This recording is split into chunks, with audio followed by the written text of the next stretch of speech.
The World Justice Project calls for Sustainable Development Goal 16 to ensure justice for all. Yet, today, 5 billion people around the world have unmet justice needs. Whether it's those unable to obtain justice for everyday problems, those excluded from legal opportunities, or individuals living in extreme conditions of injustice. To bridge this justice gap, we need innovative thinking and large-scale global action. At the heart of this effort lies the concept of commitment, the driving force that sustains progress towards achieving universal justice. And that brings to today's theme, commitment, the C in our justice framework. Commitment to justice can be better understood by breaking it down into two parts. What is commitment and how can one be committed to justice? Eric tells us that commitment means bringing 100% dedication. If you are 99% committed, you might be as well as 0% committed. Meanwhile, Alan Buchanan describes the natural duty of justice as the moral obligation to ensure that everyone have access to just institutions, particularly in the places those that protect basic human rights. So, commitment to justice requires not only complete dedication, but also an active moral responsibility to create and maintain fair systems. However, commitment to justice manifests in many forms, from individual action to organization efforts to institutional reforms. To illustrate this, let's turn to Alex Foster's research on resilience, justice, and commitment to change.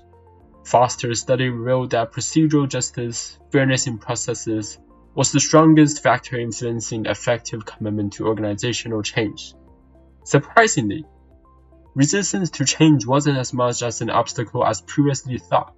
Foster's findings showed that employees are more willing to commit to changes if they believe the process is fair, regardless of any initial resistance. Foster's research involved 218 employees from the 3 US-based organizations undergoing change. Using structural equation modeling, he described a strong correlation between procedural justice and a commitment to change, specifically a significant correlation of 0.61.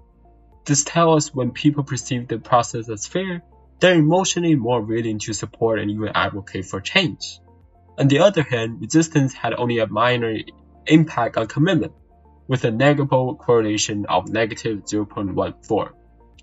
The key takeaway here is that fairness and transparency in decision-making processes can break down natural resistance and change.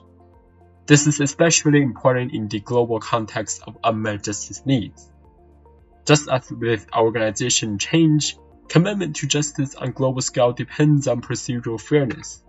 Legal systems and governments frameworks that emphasizes fairness, transparency, and consistency will foster trust and participation.